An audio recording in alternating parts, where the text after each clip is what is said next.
Es el momento de conocer en profundidad qué es esto de las vacunas, del tratamiento, lo que estamos escuchando, estos nombres que poco a poco entrarán ya en nuestro vocabulario. Hablamos con nuestro microbiólogo, con Jorge Barrón. Arratsaldeon, Jorge, muy buenas tardes.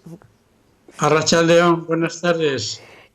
Hablemos primero, si te parece, del Remdesivir, este medicamento, este tratamiento que procede de una farmacéutica norteamericana y que ya la administración Trump se ha encargado de adquirir en su práctica totalidad. Bueno, este medicamento ya lo conocíamos, ya se venía hablando de él, y es uno de los que se han estado aplicando de una forma empírica, eso sí, junto con los otros fármacos que se han estado utilizando para el SARS, ¿verdad? Las novedades que tenemos sobre este fármaco es que se empieza a hablar ya como que hay evidencias de su utilidad en la aplicación del SARS, ¿verdad? Entonces, decíamos hace días que todavía no estaba claro, porque todos estos medicamentos que lógicamente todavía no sabemos si funcionan o no funcionan, pero con las experiencias que ha habido ya de una forma científica, es decir, haciendo ensayos clínicos con toda la metodología científica, pues empiezan a haber algunas evidencias. ¿Qué es lo que se dice? Pues parece que con los ensayos que se están valorando ahora de Estados Unidos, el Remdesivir tiene mejores resultados. Se dice que buenos resultados. Bueno, depende qué llamamos buenos resultados. Lo importante en una enfermedad como es esta es, por supuesto, la mortalidad. Eso es lo más importante. Entonces, sobre todo, cuando buscamos la eficacia de un fármaco, tiene que ser sobre la mortalidad. Otra cosa es que actúe sobre los síntomas, produciendo menos síntomas o menos graves, o la duración de la enfermedad. Si no tenemos otra cosa que la atenuación de los síntomas o el acortamiento de la enfermedad, que como vemos es muy penosa, pues vamos, no tenemos otra cosa, pero hay que insistir en que lo importante es la mortalidad, y este fármaco en el acortamiento de la enfermedad se dice que aproximadamente en un 30% logra acortar la enfermedad en estos ensayos que todavía no han sido sometidos a la revisión por pares, por otros investigadores, ni en Fundación Cochrane, ni en fin, una revisión en profundidad.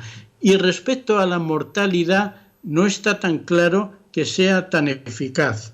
Se habla que hay una diferencia, pero es una diferencia pequeña, de un 8, o sea, de un 11% a un 8%. Es una diferencia pequeña y, por lo tanto, es algo que sigue requiriendo más estudios. ¿Qué pasa? Que como hemos dicho ya en otras ocasiones, en la carrera de los fármacos y de las vacunas, pues hay una especie de, digámoslo claro, de marketing, anunciando, insistiendo y muchas veces exagerando, sin demasiado fundamento, el valor de estos fármacos. Es que el tratamiento con este fármaco sería de más de 2.000 euros por persona. Entonces, claro, aunque fuera el definitivo, esto podría llegar a la gente de a pie, podría llegar a nosotros. Es demasiado caro, ¿no? Claro, estamos en el caso de todos los fármacos. El problema que tenemos con todos los fármacos, ¿cuál es? Que están en manos de compañías privadas y que esto es las leyes del mercado. Es decir, no se trata de que nos cobren algo razonable. ¿Qué sería lo razonable? Pues lo que ha costado la investigación con unos beneficios razonables, como en cualquier negocio, y que el usuario pagara los costes. No, esto es la ley del mercado, la oferta y la demanda.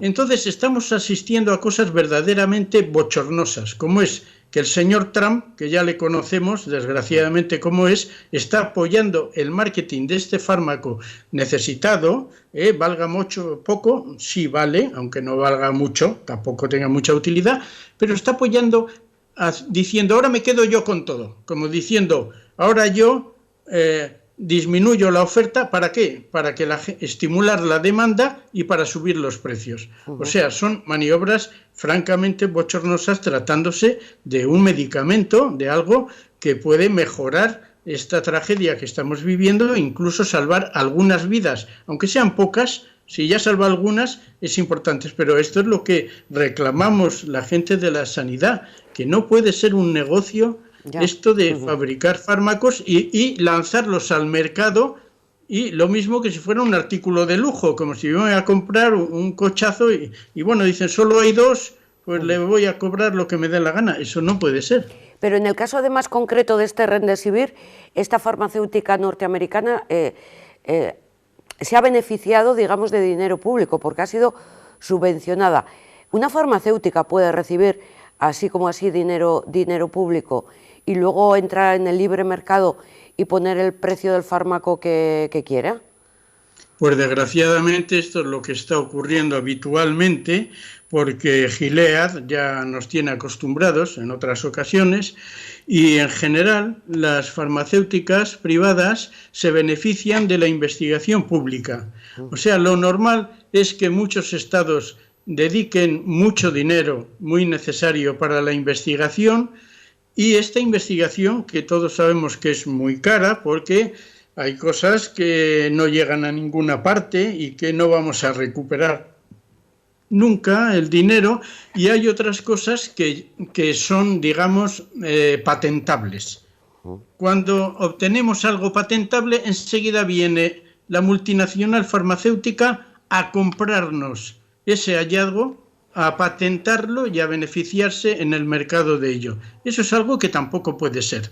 Hay que potenciar la investigación pública, pero para desarrollarla, para desarrollar patentes y para poder los estados administrar esos medicamentos, esas vacunas que han surgido de un esfuerzo, de un dinero público de los contribuyentes, y que luego no puede ser pasto del mercado porque han comprado las patentes. Eso ha ocurrido con cantidad de fármacos, algunos, pues como hemos visto con el Tamiflu, con vacunas, en fin, y sigue ocurriendo mientras la humanidad no reaccione a este asunto.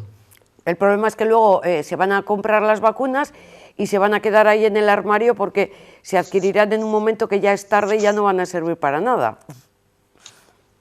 Efectivamente, están promoviendo de una forma, ya digo, bochornosa y descarada el que se compren vacunas sin saber si van a servir. O sea, ya están hablando que ya están fabricando. ¿Cómo fabricando vacunas? Si todavía no han terminado los ensayos clínicos. Hay una serie de vacunas, Estados Unidos, el Reino Unido, China, están probando diferentes vacunas, están todas al principio. En esa carrera, unas han llegado ya a la fase clínica, cuando ya empieza a administrarse a seres humanos voluntarios, una cuestión que, como ya he dicho otras veces, cuesta mucho trabajo porque hay que someterse. Hay que recordar que ha habido accidentes con vacunas importantes, incluso accidentes mortales. Hay, por ejemplo, la vacuna del virus respiratorio sincitial de niños, pues empezaron a hacer las pruebas, una vacuna que todavía no se ha conseguido, pero cuando se hicieron unas pruebas en Estados Unidos hubo muchos que en lugar de mejorar empeoraban, y hubo, creo que fueron 4 casos de fallecimiento de niños donde se probó estas vacunas. O sea, probar una vacuna no es ninguna tontería, es someter a las personas a un riesgo. Eso hay que hacerlo con mucha cautela, con el tiempo necesario, y no porque es un gran negocio precipitar las cosas, aunque sea muy necesaria. Probablemente harán una de las vacunas más sencillas, digamos, las más clásicas, las que tienen menos riesgo, ¿verdad? Porque en esto de las vacunas hay una serie de posibilidades. Unas son más antiguas, por lo tanto se sabe más de ellas, y otras son más modernas, digamos, más recientes, más atrevidas, con más riesgo. Entonces seguramente tendremos alguna de las vacunas que conocemos mejor. Claro, su eficacia, eso no lo sabremos bien. Y sí, que habrá una vacuna, como dicen, tendremos alguna vacuna, pero no será la vacuna, será difícil que sea. si es que se consigue. De todas formas, hay otro tratamiento fármaco nuevo que le llama plitidepsia, que proviene de una farmacéutica gallega que colabora con Corea del Sur y que dice que el fármaco que están preparando es como 2000 veces más eficaz que el americano, que el Remdesivir. Me imagino que esto es lo que comentas, ¿no? Van a ir saliendo, pues eso, 8000 nombres. Pues sí, pero en lo que se tiene que acostumbrar la gente, puesto que nos están haciendo partícipes de algo que antes el público en general pues no tenía por qué estar haciendo un seguimiento de todos los procesos de investigación, porque realmente, como digo, la mayor parte de ellos no llegan a ninguna parte. Lo que pasa es que lo que se está haciendo es marketing. Y no se debe de hacer marketing. ¿Por qué? Porque esto confunde a la gente y la gente tiene que tener confianza en los investigadores, confianza en los gobiernos, confianza en las instituciones. No puede ver cómo las instituciones, como por ejemplo la Organización Mundial de la Salud, pues ha caído en algunas presiones de lobbies, siempre económicos y demás, que han ido desacreditando, han ido haciendo que la gente, incluso sanitarios, hayamos ido perdiendo la confianza. No se puede perder la confianza en las instituciones, es como la confianza en nuestros médicos, no la podemos perder. Por eso nuestros médicos nos tienen que dar confianza. ¿Cómo? Pues por ejemplo, yo cuando me preguntan, oye, ¿tú qué piensas de este fármaco, de este otro? Digo, vamos a ver, hay el conocimiento que nos puede decir unos y otros. Estamos acostumbrados a que los expertos dicen, los expertos aconsejan estas vacunas, estos fármacos, pero tenemos que preguntarnos, ¿quiénes son los expertos? Bueno, pues son gente acreditada profesionalmente, pero cuidado, que no tengan conflicto de intereses, porque si trabajan para un laboratorio, pues perdemos su confianza. Segundo, ¿en quién tenemos que confiar? Tenemos que confiar también en nuestros médicos. No podemos andar consultando con unos y con otros, porque claro, luego cuando venga esa vacuna vamos a decir, oiga doctor, ¿me pongo la vacuna o no me la pongo? Eso es. Entonces, claro, ¿qué es lo que hace? Hace falta que las personas tengan confianza en las instituciones, en los científicos, en sus médicos. Y lo que hacen estas cosas es que se pierda la confianza, que la gente se despiste y ya no sepa si creerse esto o lo otro, porque hoy dicen que vale, mañana que no, que si es mejor en la China, que si es mejor la americana, que si es la mejor del Reino Unido. Por eso, todas estas maniobras de marketing creo que hacen mucho daño.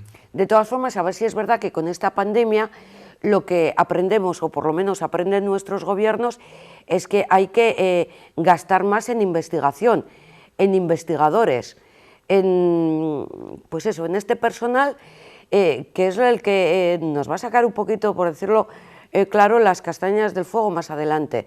Si les dejamos sin dinero y sin poder hacer una investigación de algo que es tan largo, luego ¿qué esperamos? Efectivamente, Yolanda, hay que gastar más y mejor, porque se puede gastar mucho y no servir para nada.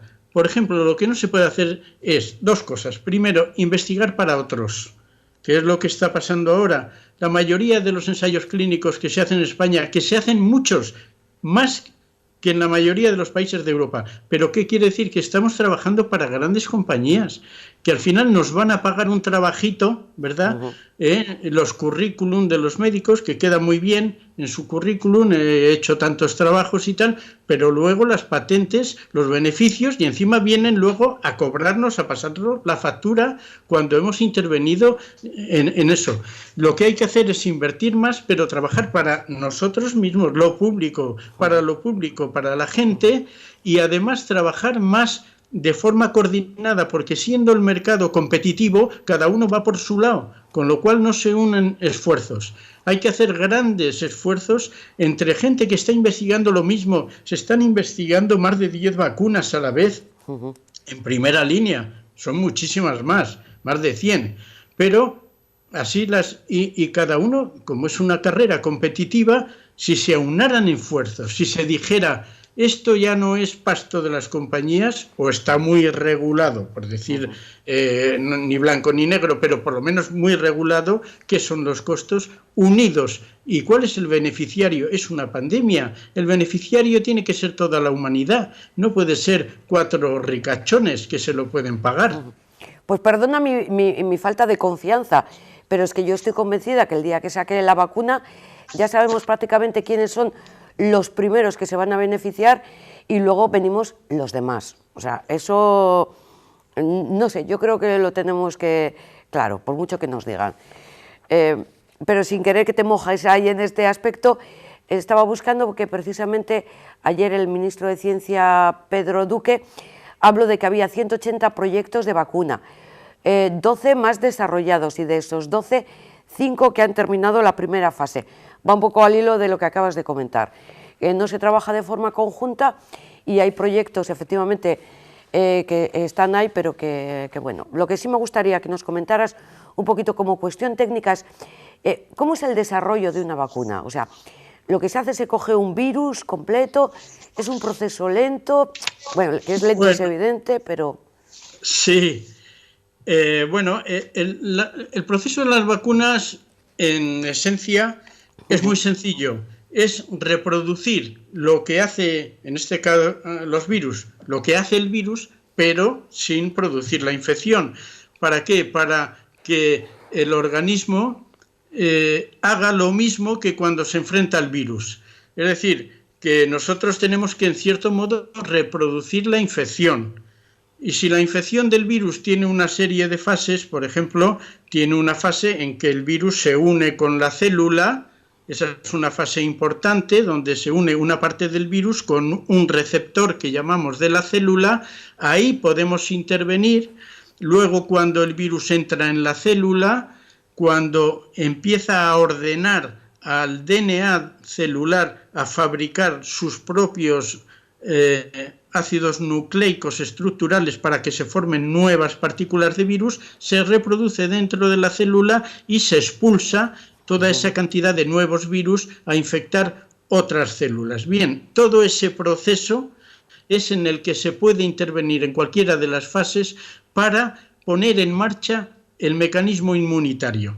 Eso es lo que tratan las vacunas y lo tratan de muchas maneras y por eso hay muchas formas de hacer vacunas. Por ejemplo, el virus inactivado. ¿Qué es inactivado? Pues muerto, digamos. Si nosotros cultivamos el virus, luego lo inactivamos para que no infecte y lo inyectamos, eso se pone en contacto con las células que llamamos dendríticas, que es una especie de células con patas que están por ahí buscando, rastreando donde hay antígenos o virus, bacterias, hongos extraños.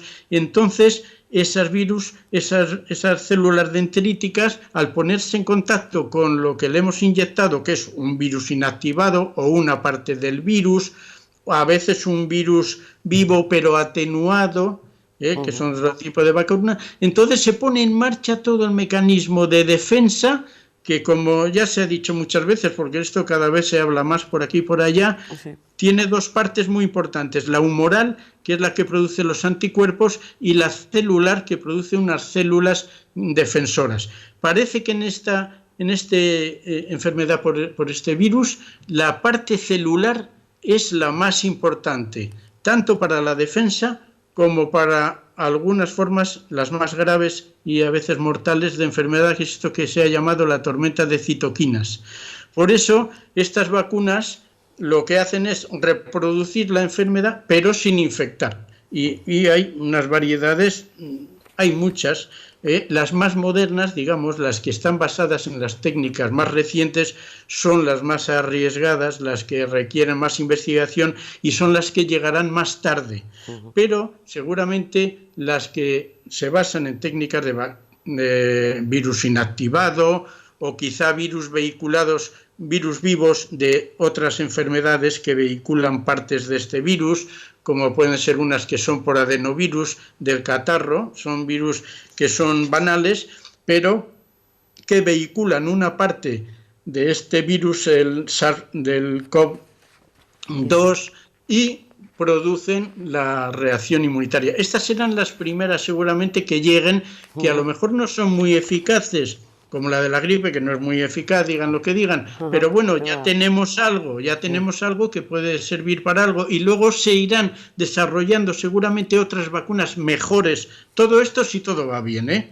Porque hay vacunas que llevamos decenas de años. La vacuna del SIDA, desde los años 80 todavía no tenemos una vacuna. Ojalá tengamos suerte y se consiga en este caso pronto una vacuna, aunque sea poco eficaz. Y fíjate, si hablamos del SIDA o hablamos del cáncer, que tantos años conviviendo con él y todavía no hay nada que lo elimine definitivamente, pero en esta clase de microbiología has dicho lo de la tormenta de algo que no me atrevo a repetir. ¿Qué es eso? Bueno, la tormenta de citoquinas. ¿Qué son? Estas son unas sustancias que se liberan cuando se ponen en marcha los mecanismos de defensa, los mecanismos inmunitarios de tipo celular. Hemos dicho que están los anticuerpos, que son los que aparecen primero, que eso proceden de unas células que se llaman los linfocitos B, y luego están los mecanismos celulares. Bien, cuando se pone en marcha el mecanismo celular, que son unas células llamadas linfocitos T de Tarragona, pues estos liberan unas sustancias mediadoras que van a mediar una serie de mecanismos defensivos que son las citoquinas. Esto, como ocurre algunas veces con la inmunidad, normalmente es beneficioso y defiende al organismo, porque van contra las células que están infectadas por el virus y van a destruir las células que están infectadas por el virus y, por tanto, a impedir la replicación del virus dentro de las células. Pero hay una forma de reacción del sistema inmunitario que es patológica, que es cuando el sistema inmunitario no funciona o funciona mal, y entonces en lugar de protegernos se produce una enfermedad, que es lo que llamamos una enfermedad autoinmune, porque nuestra propia inmunidad nos hace daño. Algo de esto pasa en estos casos graves que desgraciadamente evolucionan muy mal en la UCI, se tiran mucho tiempo con una alta mortalidad. Y es el fenómeno que te he dicho de la tormenta de citoquinas, porque se liberan una cantidad enorme de citoquinas que, además de no ser eficaces, además producen un daño muy grande en el pulmón, en el corazón, el sistema circulatorio, daños de coagulación, neurológicos, en fin, es un ataque multisistémico. Para terminar, ya sabes que se habla también de que hay una posible gripe porcina que de nuevo está surgiendo en China, y no sé si otra vez pues puede ser mortal o afectar a los humanos. ¿Has oído hablar algo de este nuevo foco? Bueno, la gripe porcina es una amenaza que se conoce hace bastante tiempo, pues más de 50 años, que hay una relación de la gripe porcina y la gripe humana. La gripe porcina siempre es una amenaza, como la gripe aviar. Y cada vez la amenaza es mayor por lo de siempre, porque estamos criando a los animales en grandes granjas, en hacinamiento, entonces con mala salud. Allí están todos apretados, allí se reproducen, están poco tiempo, están cuidados por pocas personas en unas condiciones higiénicas muchas veces lamentables, como se ha denunciado muchas veces en reportajes en televisión. Eso da lugar a que allí es un caldo de cultivo de los virus de los propios cerdos, algunos muy parecidos. El cerdo se parece mucho en muchas situaciones al ser humano. Sí. Físicamente y a veces mentalmente también. Entonces, en los cerdos es fácil que del contacto y en esas condiciones tan malas de hacinamiento se adapte el virus de la gripe porcina, se adapte al organismo humano, como ya ha ocurrido en México en una ocasión, que fue también una amenaza mundial, que luego no fue tan grande la amenaza, porque claro, luego viene lo de siempre, el marketing, los medicamentos a comprar, a tal, pero nadie sabe si la magnitud de... Claro, hay que demostrar primero que hay verdaderamente una transmisión del cerdo al humano y luego del humano al humano. Todo ese proceso hay que demostrarlo, pero muchas veces se adelanta por lo de siempre, por lo que estamos hablando, para preparar el negocio por si hay negocio, ¿no? Bueno, pues esperemos que se quede ahí. Bueno, ya sabemos que no estamos inmunizados contra esta ni ninguna otra epidemia que nos pueda llegar. Jorge Barrón, microbiólogo, miembro de Osalde, muchísimas gracias por estar con nosotros, también por el trabajo que venís desarrollando diariamente. Un beso muy fuerte, hasta la próxima, Jorge. Muchas gracias, igualmente, agur, Yolanda.